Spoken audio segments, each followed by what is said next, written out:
Assalamualaikum warahmatullahi wabarakatuh. Calon guru penggerak angkatan 11 ruang kolaborasi modul 1.1 diskusi kelompok konteks sosiokultural di daerah yang sejalan dengan pemikiran Ki Hajar Dewantara oleh kelompok 1 dengan fasilitator Pak Jasmi dan pengajar praktik Bu Welia Kurniati. Inilah kami kelompok 1 dengan anggota kelompok 1 Indra Syafrizon, 2 Irwan, 3 Desi Novianti, 4 Nila Farida, dan 5 Hifan Nafis. 1. Apa kekuatan konteks sosial kultural di daerah Anda yang sejalan dengan pemikiran Ki Hajar Dewantara? Di daerah saya ini terdapat perpaduan antara beberapa suku dan sosial budaya, karena daerah yang saya tempati merupakan perbatasan antara Provinsi Sumatera Barat dan Sumatera Utara.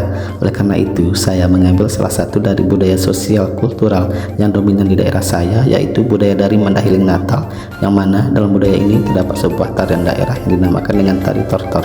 Tari ini merupakan tarian masyarakat suku Batak pada umumnya yang digunakan sebagai tari persembahan bagi roh leluhur. Dalam tarian ini memiliki makna simbol dalam tiap gerakan yang bervariasi dan penuh makna, yang memiliki arti saling menghargai dan menghormati antara sesama manusia, baik itu antara suku dan saudara semar. Dari sini kita dapat melihat bahwa kekuatan sosiokultural menjadi proses menebalkan kekuatan kodrat anak samar-samar. Pendidikan bertujuan untuk menuntun dan membantu anak menebalkan garis samar-samar agar dapat memperbaiki sikap dan karakter untuk menjadi manusia seutuhnya. Di dalam tarian tortor ini tercerminlah sifat-sifat kekuatan masyarakat Mandailing seperti sifat kekeluargaan, kesederhanaan, saling menghargai dan menghormati antar sesama.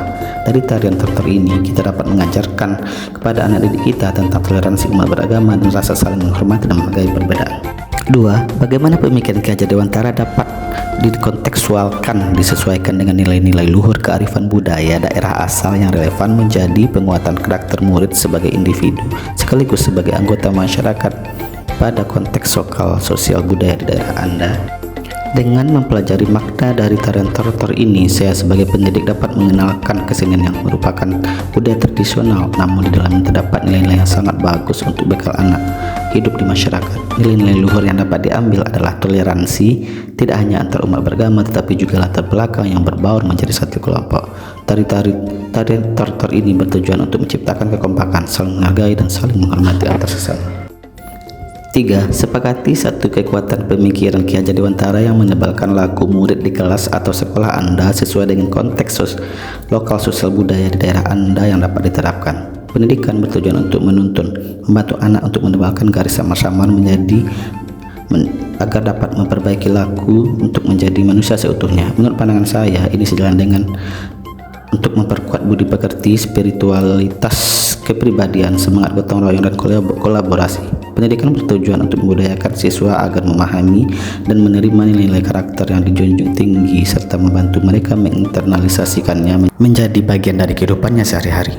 Inilah contoh tari tortor yang ditampilkan oleh siswa SMA Negeri 2 Ranah Batahan. Pengertian tari tortor kami jelaskan kembali. Tari tortor dan juga gondang 9 adalah kesenian yang berasal dari Mandailing, Sumatera Utara. Kata tortor berasal dari suara entakan kaki penari tortor di atas papan rumah adat Batak, dan penari bergerak dengan iringan gondang yang bernama menghentak. Tujuan dari tari tortor ini untuk upacara kematian, panen, penyembahan, dan pesta muda-mudi. Dan tarian ini memiliki proses ritual yang harus dilalui. Pesan dari ritual tersebut ada 3, yaitu takut dan taat pada Tuhan, ritual untuk leluhur dan orang-orang yang masih hidup agar dihormati, dan terakhir pesan untuk khalayak ramai yang hadir ke dalam acara. Makna dari tarian ini juga ada 3, yakni untuk ritual penyemangat jiwa dan sarana untuk menghibur.